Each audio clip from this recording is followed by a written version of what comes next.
नमस्कार, प्रभात खबर के digital platform पर आपका स्वागत है। हेल्थ इज वेल्थ के आज के अंक में हम बात करेंगे हड्डी की बीमारी से संबंधित। हड्डी की बीमारी इतनी तेजी से बढ़ क्यों रही है? घुटनों की समस्या, घुटने के दर्द से लोग परेशान हैं। कमर दर्द की समस्या भी अब आम हो गई है।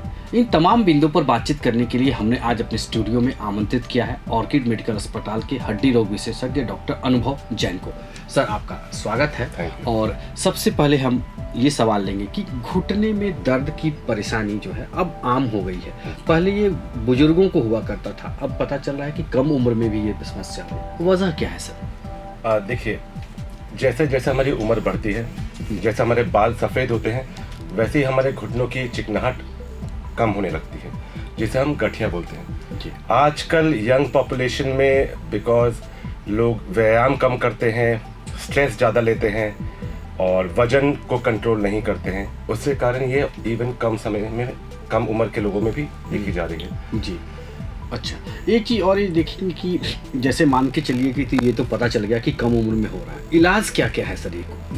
देखिए, हर चीज़ का सबसे पहला इलाज है उसको हम रोकें, उसको होने से रोकें। अगर आपको घुटनों का दर्द हो रहा है तो आपको पहले डॉक्टर से मिलना चाहिए। हो सकता है सिंपल एक्सरसाइज से और थोड़ा बहुत अपने लाइफ में थोड़ा मॉडिफिकेशन करने से, जैसे चुक्कू मुक्कू नहीं बैठना, धरती पे टॉयलेट यूज़ नहीं करना, इन सब चीज़ से उसे धीरे और रोका जा सकता है जी। सर, एक तो यह है कि घुटने की दर्द से लोग परेशान हैं, एक तो इलाज की क्या क्या प्रक्रिया है, कौन कौन से इलाज की पद्धति है जिससे घुटने के दर्द में राहत मिलती है? जी, जब हमारे पास मरीज आते हैं बहुत अर्ली स्टेज में, तो हम कोशिश करते हैं कुछ उनको एक्सरसाइज सिखाएं जिससे उनके घुटनों के आसपास के मांसपेशी में ताकत आए कि उनके घुटनों पे कम असर पड़े। दूसरा कि उन्हें हम बताते हैं कि क्या नहीं करना चाहिए जिससे घुटनों में और तकलीफ बढ़ सकती है। उससे ज़्यादा अगर तकलीफ़ है, हमारे एक्सरे में हमें दिख रहा है कि ज़्यादा तकलीफ़ है, तो बहुत बार हम कुछ सप्लीमेंट्स होते हैं घुटनों के विटामिन, जैसे ग्लूकोजामाइन, कोलाजन, ये सब देते हैं। और कभी कभी हमें घुटनों में इंट्राआर्टिकुलर इंजेक्शन भी देना पड़ता है। बहुत ख़राब होने के बाद अगर घुटनों में कोई रिलीफ नहीं होता है तो हमें उसका नी रिप्लेसमेंट करना पड़ता है जी। सर, जहाँ तक घुटने की नौबत की बात आती है, ये तो हमको लगता है कि अंतिम स्टेज होगा घुटना प्रत्यारोपण, यानी कि नी रिप्लेसमेंट। तो ये कब हम लोग करते हैं और ये कितना सेफ है सर? देखिए, जब हमारे सारे बाकी विकल्प ख़त्म हो जाएं, पेशेंट को कोई फ़ायदा ना हो और वो अपने डेली दिनचर्या के काम में भी असमर्थ हो, चलने में, सीढ़ी चढ़ने में, और वो इतना असमर्थ हो जाए कि वो कुछ भी ना कर पाए अपने दिनचर्या का काम, फिर हमें नी रिप्लेसमेंट का ऑप्शन यूज़ करना पड़ता है। सर, ये कितना समय तक इसका उपयोग मतलब होता है? जैसे मानिए कि कोई व्यक्ति नी रिप्लेसमेंट कराता है तो कितना उसका लाइफ होता है नी का? देखिए, नॉर्मली अगर पेशेंट उसको ठीक से फॉलो करे, जो पेशेंट को बताया जाए डॉक्टर के द्वारा, तो 10 से 15 साल वो आराम से बिना किसी कष्ट के उसमें रह सकता है जी। एक तब जहाँ तक नी रिप्लेसमेंट की बात आती है, हम अक्सर सुनते हैं कि इसमें कई समस्याएं आने लगती हैं तो आपको रिवीजन सर्जरी भी करनी पड़ती है। तो आखिर में ये रिवीजन सर्जरी है क्या, क्यों करते हैं और इससे कितना राहत होता है बाद में? जी, देखिए, पहली चीज़ ये समझनी होगी कि कोई भी ऑपरेशन में कुछ कॉम्प्लिकेशंस होते हैं। आज अगर हम बात करें 21वीं सदी में, तो नी रिप्लेसमेंट में कॉम्प्लिकेशन के रेट बहुत कम हो गए हैं। फिर भी 1000 में 1% पॉपुलेशन में कुछ न कुछ कॉम्प्लिकेशन होती है। उनके कारण जो भी समस्या है उसको ठीक करने के लिए रिवीजन करना पड़ सकता है। दूसरी चीज़, जो पेशेंट का घुटना 10 या 15 साल पहले रिप्लेस हुआ हो, वो धीरे धीरे फिर से घिस जाता है, उनको रिप्लेस करना पड़ता है। एंड यस, ऑफ कोर्स, ये जो स्टार्टिंग वाला प्राइमरी रिप्लेसमेंट था उससे थोड़ा ज़्यादा चैलेंजिंग होता है जी रिप्लेसमेंट। जी। सर, एक तो हम लोग देख रहे हैं कि हड्डी की समस्या में जो हम लोग घुटने की दर्द की बात की, घुटने के दर्द तो आम हो ही गया है, अब लोग बैक पेन से परेशान हैं। क्या वजह है सर बैक पेन की समस्या को बढ़ने का? जी, ये बैक पेन आजकल के दिन में सबसे ज़्यादा मरीज हमारे पास बैक पेन के हैं, और ख़ासकर यंग मेल एंड फीमेल जो ऑफिस में काम कर रहे हैं, लैपटॉप पे काम कर रहे हैं। मेरी समझ से सबसे इम्पॉर्टेंट जो कारण है वो है उनका जो पोस्चर ठीक ना होना, झुक के लगातार लैपटॉप पे और डेस्क पे काम करना, और एक्सरसाइज ना करना, अपने हेल्थ पे ध्यान ना देना, ये सब मेजर कारण हैं।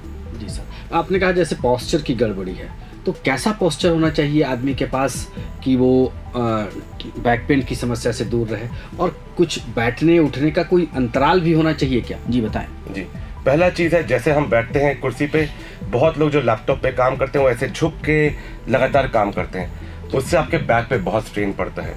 दूसरी चीज़ है, जैसे आपके हर बॉडी के पार्ट को कुछ एक्सरसाइज की ज़रूरत होती है, तो हमें भी बैक के मसल्स की एक्सरसाइज की ज़रूरत है, जिससे कि वो स्ट्रांग रहे और आपके स्पाइन को सपोर्ट कर पाए। जी, अच्छा, और क्या क्या सावधानी हमको बरतनी चाहिए सर? जैसे आपने बताया कि सपोर्ट तो होना ही चाहिए, और क्या क्या सावधानी, जैसे कि पोस्चर में या कुछ अंतराल में हमें उठना चाहिए, एक जगह पे सिटिंग ज़्यादा नहीं करनी चाहिए, इस तरह के कोई सावधानी आपकी नज़र में है क्या? जी, मैं एक चीज़ पे आपको गौर फरमाना चाहूँगा। जी। एक चीज़ होती है जिसको हम शियाटिका बोलते हैं। बहुत बार क्या होता है, जब हम झुक के कोई भारी सामान उठाते हैं या कोई प्रेशर जब बढ़ता है, तो हमारे कमर के पीछे नस में दबाव पड़ता है, तो उसके कारण पैरों में झिनझिनाहट, कनकनी होती है। तो उसको अगर आप महसूस कर रहे हैं तो आपको झुक के कोई काम नहीं करना चाहिए, बहुत देर तक आपको लंबे समय तक खड़े होकर काम नहीं करना चाहिए। अगर आप बहुत देर तक बैठ के काम करते हैं तो बीच में आधे घंटे बाद उठ के थोड़ा वॉक करें एंड फिर वो काम करें। जी, तो आपने बताया जैसे बैक पेन में सावधानी। सर, एक जो समस्याएं आम अब देखने को मिल रही है, सुनने में भी आता है कि व्यक्ति का कैल्शियम और D3 बड़ा कम हो गया है। तो एक तो ये कमी की वजह क्या है, ये जानना चाहेंगे पहले। उसके बाद ये जानना चाहेंगे कि इसको नेचुरल सोर्स से हम कैसे इसकी पूर्ति कर पाएंगे। जी देखिए, विटामिन डी का सबसे बड़ा सोर्स है सनलाइट। आजकल हम बहुत ही रेयरली आप देखते होंगे बच्चे बाहर घूम रहे हैं, खेल रहे हैं। हमारे समय में जो हम हमेशा बाहर रहते थे, आजकल लोग इंडोर रहते हैं, तो उसके कारण शरीर में विटामिन डी की समस्या होने लगी है, कम होने लगा है। दूसरा, इसको ठीक करने के लिए नेचुरली हमें एक्सपोजर चाहिए सनलाइट का। कैल्शियम के लिए आप मिल्क प्रोडक्ट लें, दूध और पनीर जिसमें कैल्शियम मिले, और अगर ना हो फिर हम कुछ सप्लीमेंट्स पे जाते हैं। जी, एक तो ये बताएं कि जब नेचुरल तरीके से नहीं हो तो सप्लीमेंट भी हमारे शरीर पर कई बार दुष्प्रभाव डालता है, तो वो कौन से सप्लीमेंट लेने चाहिए, कितनी मात्रा होनी चाहिए, इसके बारे में भी हमें जानते हैं। जी देखिए, अगर आपके बॉडी में पेन हो रहा है, जोड़ों में पेन हो रहा है, तो हम एक बार विटामिन डी और कैल्शियम का टेस्ट करते हैं। अगर विटामिन डी का लेवल बहुत कम है तो हम उसका सप्लीमेंट देते हैं, जो कभी कभी हफ्ते में 1 गोली लेनी पड़ती है 3 महीने तक, और या फिर अगर बहुत ही ज़्यादा कम है तो हो सकता है उन्हें इंजेक्शन का भी डोज मिलता है। जी सर, एक और तो विटामिन और कैल्शियम, विटामिन D3 की बात कर लें, हम वेजिटेरियन के लिए देखने को मिलता है अक्सर कि B12 भी बहुत कम रहता है, तो वेजिटेरियन B12 की पूर्ति के लिए क्या करें, और उनको दवाई कब शुरू करनी चाहिए B12 की? जी देखिए, विटामिन B12 आपके ज़्यादातर एनिमल प्रोडक्ट्स में होता है जी, और ये आपके जो नस होते हैं शरीर की, उसके स्ट्रेंथ के लिए होता है। तो विटामिन B12 अगर कम है तो उसका भी सप्लीमेंट है, वो लेना पड़ सकता है। जी, एक अब हम इन बीमारियों की बात की, कमर दर्द हो गया, घुटने की दर्द की समस्याओं की बात की। सर, हम ये जानना चाहें कि हड्डी की बीमारी नहीं हो, हम अस्पताल नहीं पहुँचे, डॉक्टर के पास नहीं जाए, इसके लिए हमारा लाइफ स्टाइल कैसा होना चाहिए? देखिए, सबसे पहला चीज़ है, आजकल के इतने फास्ट पेस्ड लाइफ में हमें स्ट्रेस कम लेना चाहिए। स्ट्रेस से आपके पूरे शरीर में अफेक्ट पड़ता है। दूसरा, आप अपने दिन में एटलीस्ट आधा घंटा निकालिए, अपने ऊपर एक्सरसाइज करिए, अपने ऊपर ध्यान दीजिए, खाने में सुधार करिए, हेल्दी खाइए, अपना वजन कंट्रोल करिए, मॉर्निंग वॉक या इवनिंग वॉक, जो भी आपको इच्छा लगे वो करिए, एंड थोड़ा हेल्दी लाइफस्टाइल। जी, इससे आप अपने हड्डी एंड जोड़ समस्याओं से बच सकते हैं। तो आपने देखा कि डॉक्टर साहब ने कितनी महत्वपूर्ण जानकारी दी। कमर दर्द जो कि एक अब आम समस्या बन गई है, कमर दर्द के साथ साथ उन्होंने घुटने प्रत्यारोपण की जटिलता और उसके कारगर उपाय के बारे में बताया। अगले अंक में हम फिर किसी एक नए डॉक्टर के साथ होंगे, नए मुद्दे पर बातचीत करेंगे। तब तक के लिए बहुत बहुत धन्यवाद। Thank you. प्रभातखबर.com, विश्वास वही, रफ्तार नहीं।